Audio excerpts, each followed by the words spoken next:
hear me? Okay. No? Like this? Okay. And I really want to say thank you to Dr. Louise, who has volunteered to take over if my voice goes on vacation. Belonging to a church, temple, or synagogue implies a whole bunch of different things these days. It implies that we have a community, perhaps even a church family, that we belong to something greater than ourselves, that we belong to a movement or idea that was here before us and will be there for others after we are gone. It implies that we are part of something that stands for something, and that we are not alone.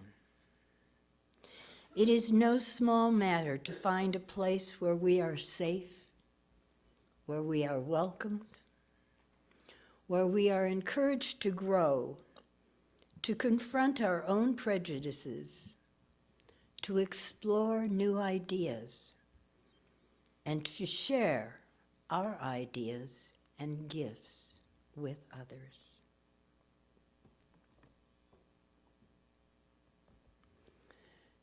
If you will take a moment, everyone.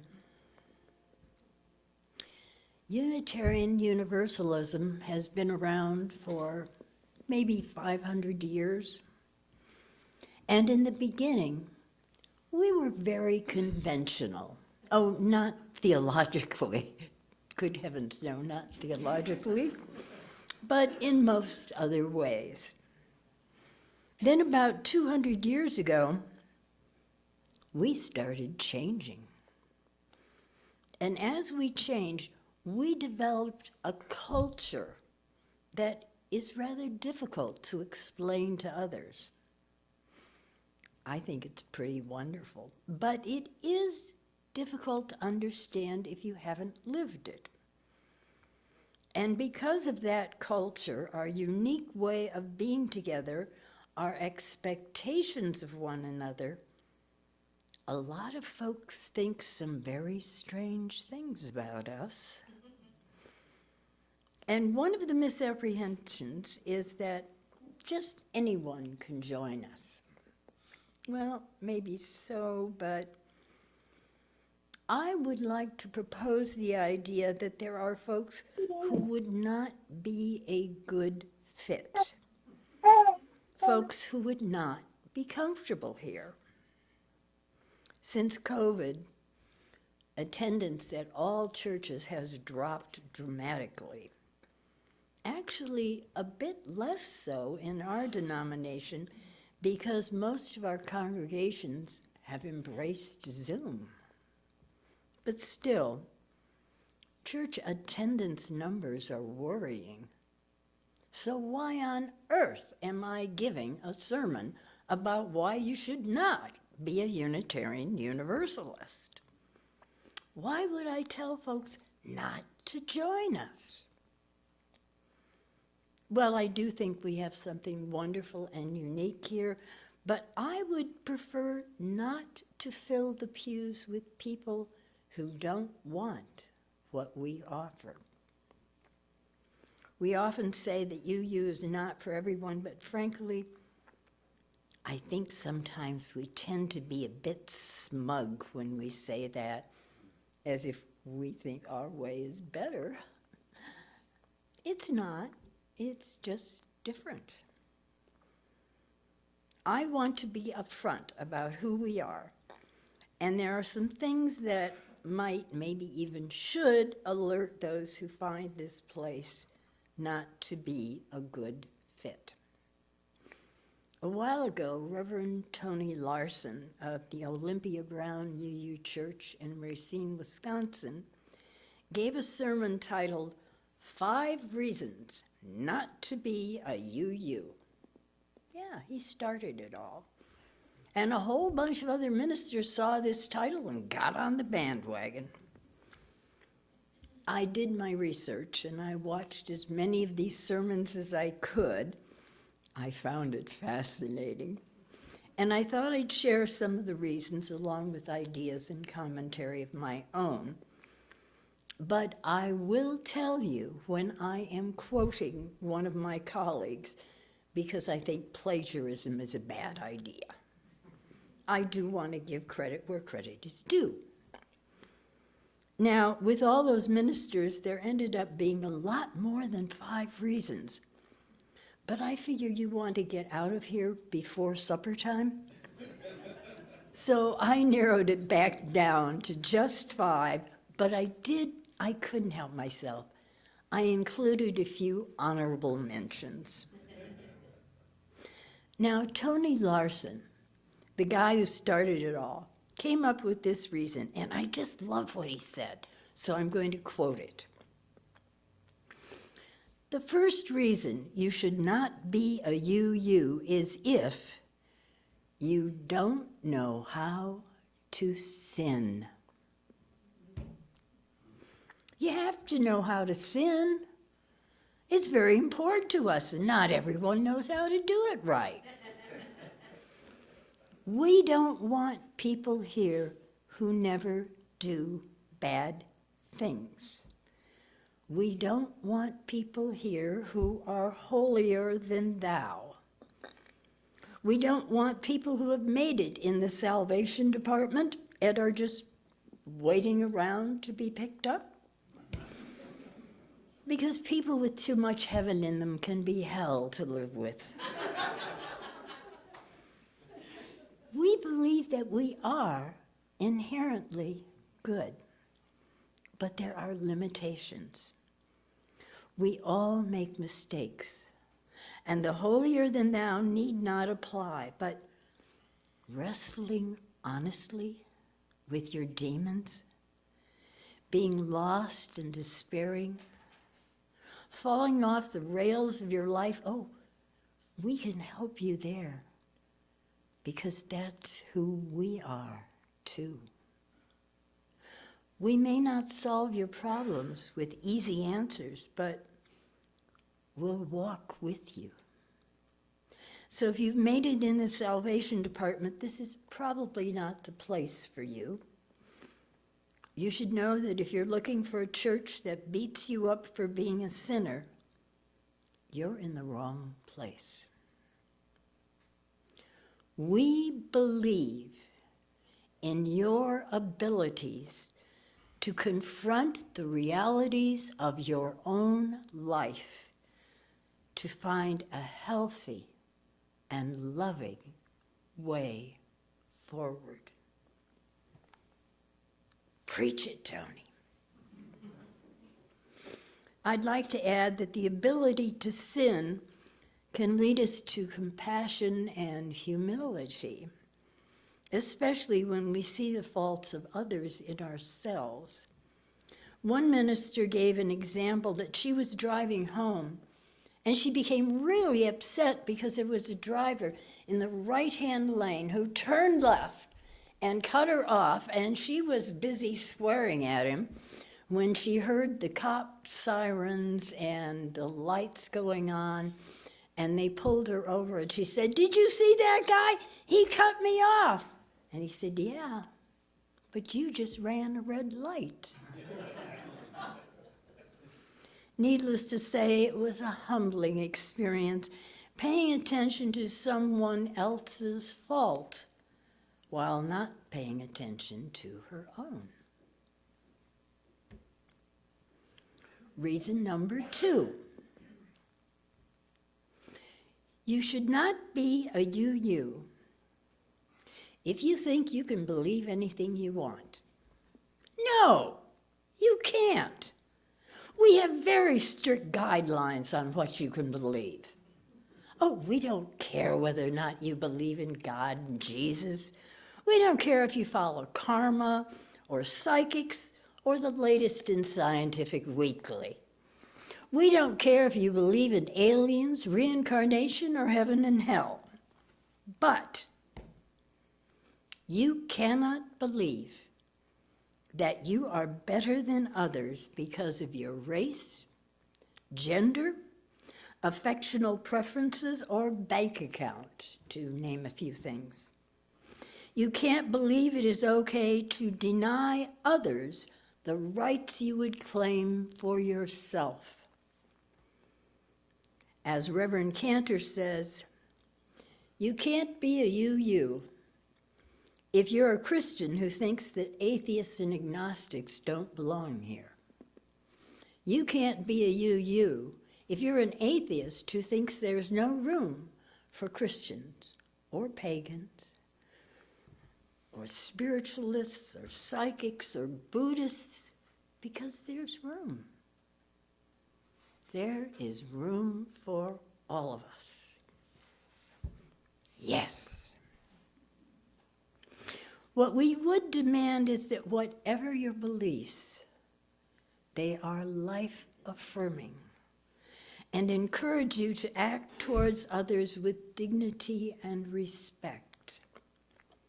Bonus points if your belief encourages you to act with dignity, respect, and kindness to yourself.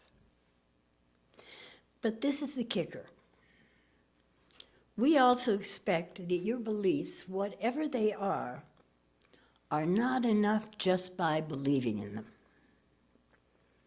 Beliefs should be a call to action to make this world better, kinder, brighter, fairer, and more compassionate. The third reason you should not be a you is if you are tolerant of intolerance.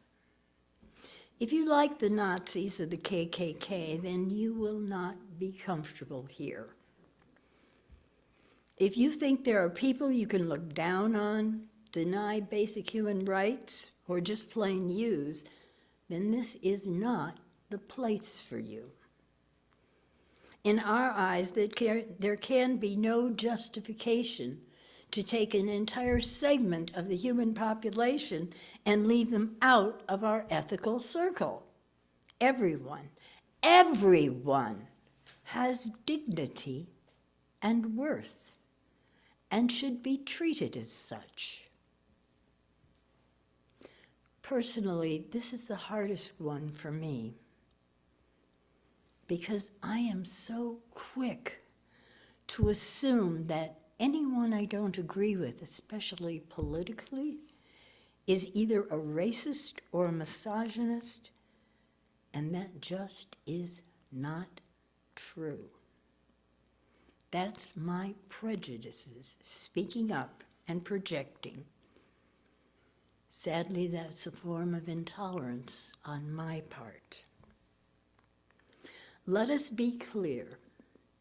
Unitarian Universalist absolutely stands for equality and fairness to all genders, races, and so forth. Everyone matters. No one should be left out of our ethical circles. And we believe in taking action to make it so. Reason number 4 why you should not be a Unitarian Universalist. If you expect the minister to have the same views that you do, good luck on that. The odds are fairly slim that will happen as often as you might like. When we do get our new minister, he or she will not always agree with our politics, theology, or even of ways getting things done around the church. Hopefully, he or she will be open and work with us, but if we expect them to do the way things have always been done, we're in for a disappointment. Because every single UU minister has their own thoughts, history, and understandings just as each of us does.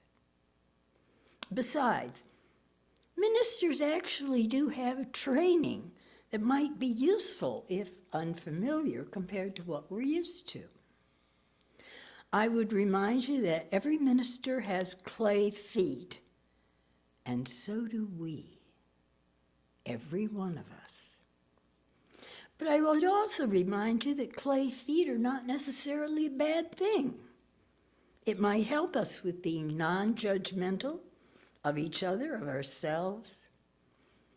And of course, there's the minor detail that if you don't expect the minister to be perfect, then we don't have to be the perfect congregation. Now, before we get to the last reason, I'm going to take a moment to list some things that I think are worth an honorable mention. You shouldn't be a you if you don't believe in taking care of the planet and environment. That tends to be a very high priority here. You shouldn't be a you if you don't like diversity, because we have a lot of that here, and we like it that way. You shouldn't be a you if you want all the answers, because we don't even know all the questions. You shouldn't be a you if you expect all the sermons to agree with each other. Even when we do have a minister, we still have a variety of speakers, and we do not require that they all have the same opinions. You shouldn't be a you if you don't like being offended by something that's said in the pulpit. Because if you haven't been offended, or at least made very unhappy by something said up here, you probably just haven't been here long enough. And you shouldn't be a you if you can't be bothered to include those with disabilities, or if you think that poverty and injustice are simply unfortunate occurrences that have nothing to do with us, and we have no duty to confront the issues and act to improve life for everyone. I thought you'd want to hear those reasons because they're kind of cool. Now, for the fifth reason, this is from Reverend Daniel Cantor from Texas, and I might add, I think it's the most original reason. And again, I'm going to quote Reverend Cantor here, just so that I convey the message accurately. You shouldn't be a you if you don't like sex. And not necessarily the act, although it's certainly okay if you enjoy that, but all the aspects of sexuality, reproductive freedom, and identity. If you want a place where some are shunned, or our children are told that their bodies are evil, please just go away. We take sex seriously here. We teach our kids Our Whole Life, which is a sex education program. And they end up being resources for their friends who often don't know very much about their own bodies or their possible choices. If you want a place where the minister never talks about abortion, you're in the wrong church. If you want a church where no one ever talks about a woman's freedom to control her own body, this isn't for you. There's no shame in abortion. It is taking care of your life, and we say your life matters.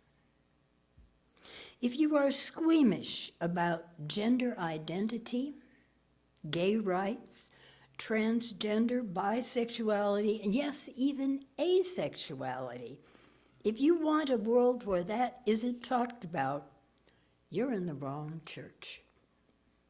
Here, we lift up variations in sexuality and identity as normal, loved, and a part of the natural world.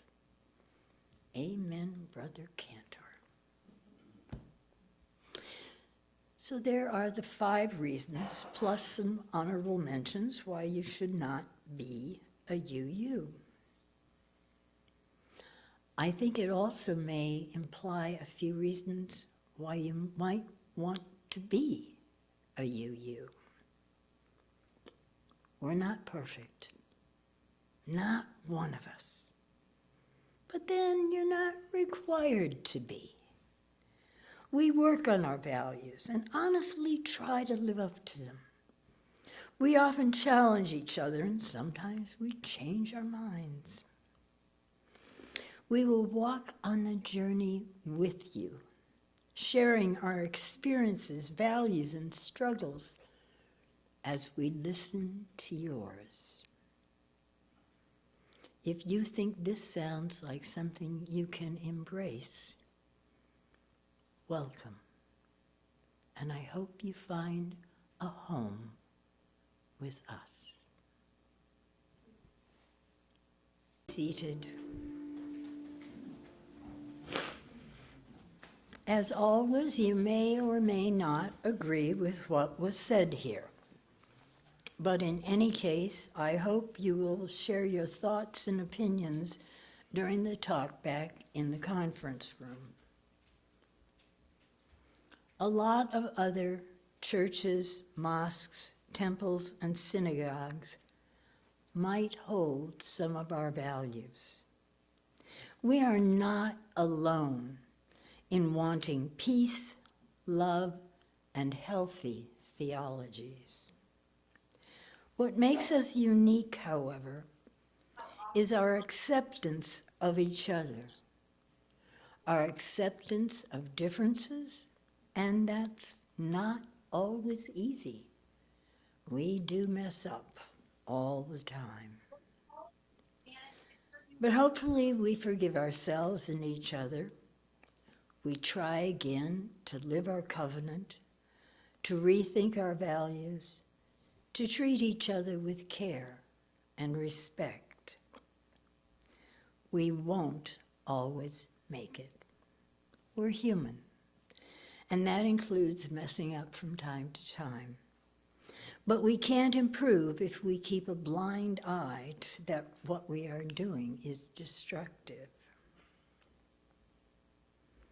I would hope that here, each of us can find a place where we can be ourselves, where we do not have to hide our beliefs, where we are encouraged to grow and live our highest values, where we can make connections. Welcome to each and every one of us.